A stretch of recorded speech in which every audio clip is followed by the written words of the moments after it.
नमस्कार, live cities के night bulletin दिन भर बिहार में आपका स्वागत है। खबरों की शुरुआत करेंगे, लेकिन उससे पहले एक नजर डालते हैं आज की सुर्खियों पर।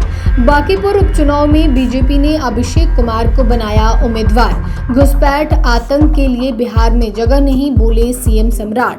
10 जुलाई को सीएम सम्राट ने बुलाई बिहार एनडीए की बैठक। अचानक अस्पताल में निशांत कुमार का छापा, मचा हरकंप। प्रशांत किशोर का सांसद शत्रुघ्न सिन्हा ने किया समर्थन। चिराग मांझी विवाद पर बोले डिप्टी सीएम, अपनी राय के लिए स्वतंत्र हैं। खानसर और रोशन आनंद मामले में कोर्ट ने मांगा रिकॉर्ड। पीएमसीएच में बवाल, इंटर्न डॉक्टरों के खिलाफ नर्सों का प्रदर्शन। पटना में दिन दहाड़े कारोबारी को मारी गोली। बिहार में 7 दिनों तक हैवी रेन का अलर्ट। अब खबरें विस्तार से। पटना की बांकीपुर विधानसभा सीट पर उपचुनाव को लेकर बीजेपी ने अपने उम्मीदवार का ऐलान कर दिया है।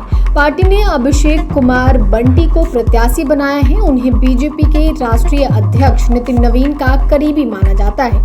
अभिषेक कुमार बंटी वर्तमान में भाजपा युवा मोर्चा के प्रदेश उपाध्यक्ष हैं। इससे पहले वे पटना महानगर युवा मोर्चा के अध्यक्ष भी रह चुके हैं। वे नितिन नवीन के साथ अलग अलग कार्यक्रमों की जिम्मेदारी भी निभाते रहते हैं। वहीं सीएम सम्राट चौधरी ने उन्हें बधाई देते हुए कहा कि पूर्ण विश्वास है कि आपके नेतृत्व, समर्पण एवं जन सेवा के संकल्प को जनता का भरपूर आशीर्वाद प्राप्त होगा। और वहीं आपको बता दें तो आरजेडी से रेखा गुप्ता को उम्मीदवार बनाया गया है। तो पूरे चुनाव को त्रिकोणीय बनाते हुए प्रशांत किशोर भी इस चुनावी मैदान में ताल ठोक रहे हैं। अब देखना होगा कि इस चुनाव का ताज किसके सर पे चढ़ेगा। मुख्यमंत्री सम्राट चौधरी अररिया के फारबिसगंज प्रखंड स्थित हरिपुर पंचायत पहुंचे, जहां जन सहयोग शिविर और जनसभा हुई। इस दौरान मुख्यमंत्री सम्राट चौधरी ने कहा, मैं 2 बातों पर कॉम्प्रोमाइज नहीं करता। घुसपैठिया और आतंकवाद के लिए बिहार में कोई जगह नहीं है। आगे सीएम ने कहा कि सहयोग शिविर में आपके बीच आया हूं। शिविर का मतलब है आपको तकलीफ से निकालकर बिहार में अभी तक 4,53,062 लोगों ने आवेदन किया है, जिसमें 27,000 आवेदन पेंडिंग है।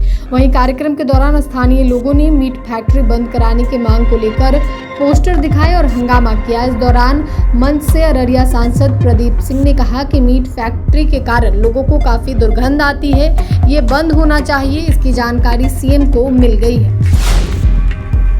बिहार में सरकार संगठन के बीच बेहतर समन्वय के लिए मुख्यमंत्री सम्राट चौधरी ने एनडीए के सभी 5 सहयोगी दलों के जिला अध्यक्षों की महत्वपूर्ण बैठक बुलाई है। 10 जुलाई को लोक सेवक आवास परिसर में यह बैठक होगी। माना जा रहा है कि पहली बार एक साथ सभी सहयोगी दलों के जिला स्तर के संगठनात्मक नेतृत्व के साथ मुख्यमंत्री का सीधा संवाद होगा। बैठक में पूर्व सीएम नीतीश कुमार के अलावे भाजपा, जदयू, एलजेपी-आर, हम और आरएलएम के जिला अध्यक्ष शामिल होंगे। जानकारी के अनुसार मुख्यमंत्री संगठन के पदाधिकारियों से जिलों की राजनीतिक स्थिति, सरकार की योजनाओं के क्रियान्वयन, जन सरोकार के मुद्दों तथा गठबंधन के बीच बेहतर तालमेल पर विस्तार से चर्चा करेंगे। स्वास्थ्य मंत्री निशांत कुमार लगातार एक्शन मोड में हैं। पटना के हॉस्पिटल में अचानक पहुंचकर व्यवस्थाओं को जान रहे हैं। इसी क्रम में आज निशांत कुमार एलएनजेपी हॉस्पिटल पहुंचे। निशांत कुमार के हॉस्पिटल पहुंचते ही वहां मौजूद डॉक्टर्स और कर्मी अलर्ट हो गए। इस दौरान घूम-घूमकर पूरे हॉस्पिटल का निरीक्षण किया। एलएनजेपी हॉस्पिटल में निशांत कुमार ने मरीजों से बातचीत की। किस तरह की सुविधाएं मरीजों को हॉस्पिटल में दी जा रही है और किस तरह की परेशानी उन्हें झेलनी पड़ रही है, इसके बारे में उन्होंने जाना। इसके साथ ही हॉस्पिटल की व्यवस्थाओं के बारे में भी निशांत कुमार ने जानकारी ली। साथ ही हर एक वार्ड से लेकर बाथरूम तक को चेक किया। कमियों को लेकर कहा कि बैठने के लिए चेयर नहीं है और बाथरूम की सफाई भी नहीं है। साथ ही उन्होंने यह भी बताया कि हॉस्पिटल में एमआरआई मशीन काम कर रहा है या नहीं, उसे चलाने के लिए टेक्नीशियन या कोई है नहीं, दवाइयां उपलब्ध है या नहीं, इसके बारे में जानकारी ली। कमियों को लेकर सब कुछ ठीक किए जाने का आदेश भी उन्होंने दिया। बांकीपुर सीट पर उपचुनाव को लेकर बिहार का सियासी पारा चढ़ा हुआ है। जनसुराज की ओर से प्रशांत किशोर खुद चुनावी मैदान में उतर आए हैं। ऐसे में उन्हें सांसद शत्रुघ्न सिन्हा का समर्थन मिल गया है। एक्स के जरिए पोस्ट शेयर कर सांसद शत्रुघ्न सिन्हा ने प्रशांत किशोर की जमकर तारीफ की है, साथ ही जनता से वोट की अपील भी की है। सांसद शत्रुघ्न सिन्हा ने एक्स पर लिखा कि बिहार की राजनीतिक धमाका सबसे काबिल, दूरदर्शी, बेहतरीन, बुद्धिजीवी, जन जन के नेता और हर तरफ पसंद किए जाने वाले और चर्चा में रहने वाले प्रशांत किशोर आखिरकार चुनावी मैदान में उतर आए हैं। पटना बिहार में उपचुनाव में उतरकर उन्होंने राजनीतिक हलकों और पूरे देश की जनता के बीच जबरदस्त हलचल मचा दी है। वहीं प्रशांत किशोर ने कहा कि उन्होंने सोच समझकर बांकीपुर सीट का चयन किया है। उनका उद्देश्य है कि भाजपा को उसके सबसे मजबूत गढ़ में चुनौती देना। उन्होंने कहा कि चुनाव सिर्फ पार्टी के नाम पर ही नहीं जीते जाते, बल्कि उम्मीदवार की छवि, भरोसे और काम करने की क्षमता भी अहम होती है। बिहार के लोगों को नए मुख्यमंत्री को सीधे चुनने का अवसर नहीं मिला। ऐसे में बांकीपुर उपचुनाव जनता के लिए अपनी राय जाहिर करने का पहला मौका होगा।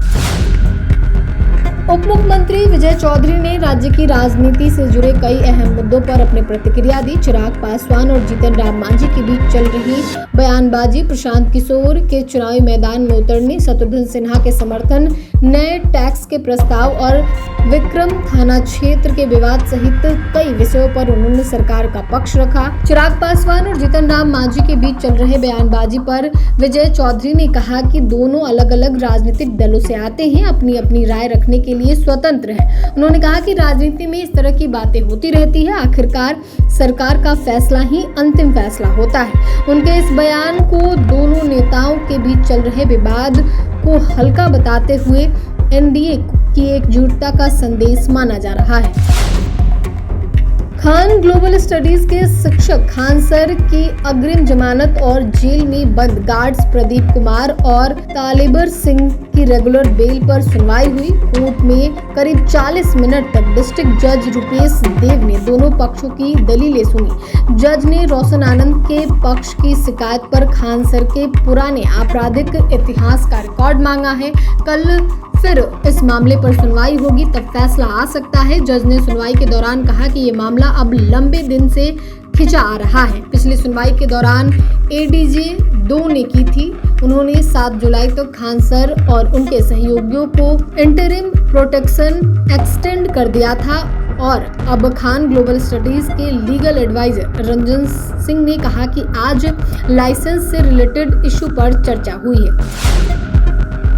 पटना पीएमसीएच में हंगामा हो गया है। अस्पताल के सभी नर्सों ने एक साथ काम बंद कर दिया है और हड़ताल पर चली गई हैं। इसकी वजह अस्पताल में इमरजेंसी सेवाओं के साथ ही ऑपरेशन थिएटर भी ठप हो गया है। दोपहर तक 35 मेजर ऑपरेशन नहीं हो सके, जबकि 63 ऑपरेशन टालने पड़े। मामला एक स्टाफ नर्स के पति के इलाज के दौरान मौत और जूनियर डॉक्टर्स के साथ कथित मारपीट से जुड़ा हुआ है। स्थिति की गंभीरता को देखते हुए अस्पताल अधीक्षक डॉक्टर राजीव कुमार सिंह मौके पर पहुंचे। प्रदर्शनकारी नर्सों व परिजनों से बातचीत कर मामले को शांत कराने का प्रयास किया, लेकिन नर्स ने सुपरिटेंडेंट की बातें नहीं मानी और अपनी मांगों को लेकर अनशन पे बैठी हुई हैं। उन्होंने संबंधित डॉक्टर की जवाबदेही तय कर प्राथमिकी दर्ज करने की मांग की है। नाराज नर्स अस्पताल प्रशासन के विरोध करते हुए मारपीट करने वाले डॉक्टर के खिलाफ कार्रवाई की मांग की है।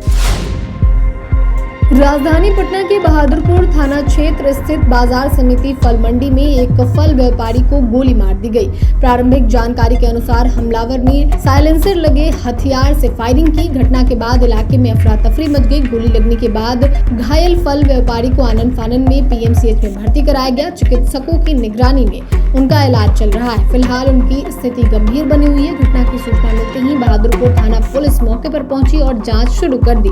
साक्ष्य जुटाने के लिए एफएसएल की टीम भी घटनास्थल पर पहुंची और वैज्ञानिक तरीके से जांच की जा रही है। पुलिस आसपास लगे सीसीटीवी कैमरों की फुटेज को भी खंगाल रही है। अधिकारियों का कहना है कि सभी पहलुओं की जांच की जा रही है और जल्द ही मामले का खुलासा करने का प्रयास किया जाएगा। बिहार में मानसून का असर दिखने लगा है। आज पटना, बेतिया, कटिहार, मधुबनी, सासाराम और औरंगाबाद समेत 15 जिलों में बारिश हुई। बारिश के बाद लोगों को उमस भरी गर्मी से राहत मिली। वहीं दरभंगा में तेज आंधी के चलते एक बड़ा हादसा टल गया। मंगलवार सुबह करीब 5 बजे एक विशाल पीपल का पेड़ का डाल टूटकर एक मकान पे गिर गया। हादसे के समय घर में मौजूद एक ही परिवार के 7 लोग बाल बाल बच गए। मौसम विभाग ने 12 जुलाई तक पूरे राज्य में भारी बारिश का 7 दिनों का रेड अलर्ट जारी किया है। अगले 48 घंटे में भारी बारिश की संभावना है। वेदर एक्सपर्ट के मुताबिक अगले 7 से 10 दिनों के दौरान मॉनसून और ज्यादा मजबूत होगा।